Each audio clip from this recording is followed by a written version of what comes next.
Time now for Night Court, another legal fight on Disney's hands, this time from its Marvel division that has blockbuster implications over who could own the rights to popular figures like Spider-Man. The dispute centers around a provision of the copyright law that allows authors or their heirs to regain ownership of a product after a certain number of years. However, Disney argues that since Marvel exercised control over its writers' contributions and that works were effectively made for hire, the copyright law does not apply. Let's take it to our legal eagles, attorney and data privacy specialist Sarah Gounder, along with criminal defense attorney Bob Bianchi. Welcome to both of you. Hey, Mike, how you doing? Hi, Mike. Exhibit A from the Hollywood Reporter. The complaints which the Hollywood Reporter has obtained come against the heirs of some late comic book geniuses, including Stan Lee, Steve Ditko, and Gene Colan. The suits seek declaratory relief that these blockbuster characters are ineligible for copyright termination as works made for hire. If Marvel loses, Disney would have to share ownership of characters worth billions. Sarah, what about that argument?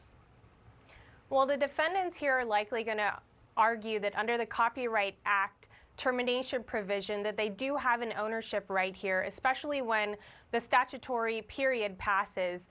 Now, the act itself was amended in the 70s, and the intention there was to give creators more ownership rights. Now, the current test to determine the ownership is to prove instance and expense. And in the lawsuit, Marvel claims this, but the problem is there's no paper trail of an agreement, the proper employment classification, and also notes of any actions that they took to claim that ownership.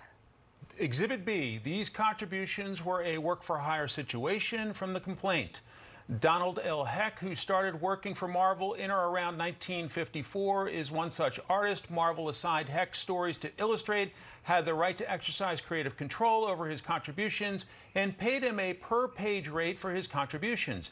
As a result, any contributions Heck made were at Marvel's instance and expense, rendering his contributions work made for hire, to which the Copyright Act's termination provisions do not apply. Bob, how do you see it?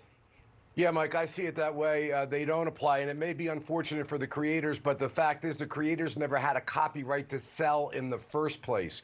These Marvel did things very interestingly. They were in charge. I did something here. I looked at it. They created the outlines.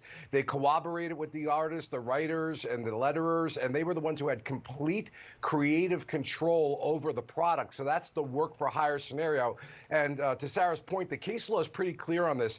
Absent an agreement to the contrary, it is presumed under the law that it was intention of the parties that the copyright vest with the party whose instance and expense was causing the creation of the product. In that case, Disney wins, Marvel wins. It's pretty clear in the law. Exhibit C from the New York Times. Disney is no stranger to intellectual property fights. The company spent 18 years battling a rights infringement case involving Winnie the Pooh, ultimately winning.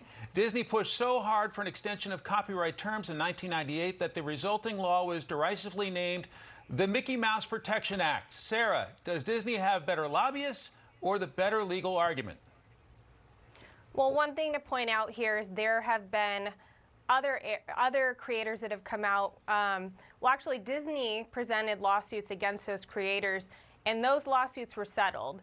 And so I think that's a huge indicator here because the creators don't have anything to lose. They don't have anything right now, but Disney has everything. And so I think that's a sign right there that shows that they don't want to lose what they already have.